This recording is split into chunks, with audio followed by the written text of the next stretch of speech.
اپنی رائے کا اظہار کر سکتے ہیں. تو جی جی ٹو اسٹارٹ آف ود سب سے پہلے تو میں آپ کو یہ بتانا چاہوں گا کہ اس کیس کے اندر پاکستان رینجرز جو ہے وہ کمپلیننٹ کے طور پہ پیش ہوئی اور ان کی کمپلین کے اوپر یہ F I R bearing number 197 of 2015 register کی گئی. اس ایف آئی آر کا جو بیسز ہے وہ ایک جے آئی ٹی رپورٹ ہے جو کہ پاکستان رینجرز اور پولیس کے افسران نے مل کر تشکیل دی, جس کے بیسز کے اوپر پاکستان رینجرز کی مدعیت میں یہ ایف آئی آر کاٹی گئی. سب سے امپورٹنٹ ڈاکیومنٹ جو اس تمام ایکسرسائز کا ہے وہ جے آئی ٹی رپورٹ ہے, جس کو کورٹ میں بھی سبمٹ کرایا جا چکا ہے. It's a public document, media پہ بھی آ چکی ہے. اگر آپ وہ جے آئی ٹی رپورٹ کو کیئرفلی پڑھیں گے ورڈ بائی ورڈ تو یو ول سی کہ کوئی اس کے اندر ڈائریکٹ ایویڈنس موجود نہیں ہے. تمام چیز ہیئر سے پر مبنی ہے, ٹو دی ایکسٹینٹ کہ جہاں پہ یہ جے آئی ٹی رپورٹ کنکلوڈ ہوتی ہے اور اپنی ریکمنڈیشنز جے آئی ٹی کے ممبران نے دی ہے, وہ اس بات کو ایکسیپٹ کرتے ہیں, اس بات کو ایڈمٹ کرتے ہیں کہ the probe against Dr. Asim in respect of this allegation requires further investigation. اگر آپ مجھے اجازت دیں تو میں آپ کے سامنے یہ انویسٹیگیشن رپورٹ رکھنا چاہوں گا. یہ وہ انویسٹیگیشن رپورٹ ہے. جی جی 4 فائنڈنگز ہیں, ان میں سے 3 فائنڈنگز ہیں in respect of corruption and misuse of authority اور 1 فائنڈنگ ہے with regards to terrorism. The finding number 1 is extremely important in respect of this case اور آپ کی اجازت سے وہ میں پڑھنا چاہوں گا تاکہ تمام پاکستانیوں کو پتہ چل سکے کہ ایکچول کیس ہے کیا. I quote from the report, point number 1, the accused has disclosed the involvement in harboring, facilitating target killers, militants of MQM-A and other banned outfits through providing medical facilities in his own Ziauddin hospital system, which needs further probe. I repeat, which needs further probe. یہ میں نے under line کیا ہوا ہے اس کے اوپر. Meaning there by تو مجھے یہ بتائیں مجھے جی اب سوری وہاب صاحب ایک سوال ہے. اب ظاہر ہے کہ آپ نے اس کو بہت تفصیل میں دیکھا اور آئی تھنک کہ واٹ یو آر سیئنگ اس کی کافی فلمزی ہے آپ کی نظر میں جو اوریجنل ڈاکیومنٹ ہے. ایک سوال ہے مجھے سمجھ نہیں آ رہی کہ اگر یہ کیس اتنا ہی فلمزی ہے, کی not stand up in a court of law, public prosecutor تبدیل کرنے کا کیا مقصد ہوگا؟ اچھا میں پہلے اس کو کمپلیٹ کر لوں, اس کے بعد میں آپ کے سوال کا بھی جواب دوں گا. دیکھیے جب میں ایف آئی آر کٹوانے جاتا ہوں تو ایف آئی آر کٹواتے وقت I need to have a definitive proof کہ جن صاحب کے اوپر میں الزام لگا رہا ہوں آیا وہ اس کام میں انوالوڈ ہیں یا نہیں. A bare reading of this JIT report very clearly shows کہ کوئی conclusive definitive بات نہیں تھی. تو in my humble opinion یہ FIR cognizable ہے ہی نہیں. Now coming to your question, آپ نے پوچھا کہ what was the need. لیکن ہاں exactly. G coming to your question کہ مشتاق جہانگیری صاحب کو چینج کیوں کیا گیا.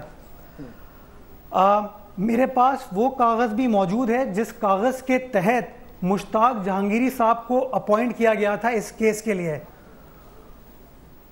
دراصل مشتاق جہانگیری صاحب کو ہوم ڈپارٹمنٹ کا جو پروسیجر ہے اس کے تحت اپوائنٹ نہیں کیا گیا. نہ ہوم سیکرٹری صاحب کا دستخط شامل تھا اس میں, نہ اسپیشل سیکرٹری ہوم کا دستخط شامل تھا. تو ان آر اوپینین وہ اپوائنٹمنٹ جو تھی شروع سے was in contravention of due process of law and hence was a nullity. Therefore 30 نومبر 2015 کو ایک ڈیٹ بڑی امپورٹنٹ ہے. that prosecutor سر وہ پروسیکیوٹر کو کس نے اپوائنٹ کیا تھا؟ میں بتاتا ہوں. اگر آپ اس کا نوٹیفیکیشن آرڈر دیکھیں گے اس میں دستخط ہیں ATC رجسٹرار کورٹ کے. یہ گریڈ 18 کے ملازم ہیں سندھ حکومت کے. 30 نومبر 2015 کو ہوم سیکرٹری صاحب نے ایک لیٹر لکھا to the chief secretary Sindh کہ ان صاحب نے in contravention of establish practice and rules without following due process of law ایک آفس آرڈر نکالا ہے جس کے تحت ان کے خلاف کارروائی کی جائے. میں آپ کی بات کاٹ رہا ہوں, ہمیں ایک چھوٹی سی بریک لینی ہے, بریک کے بعد یہ پھر گفتگو جاری رہے. ایک بریک لے لیں.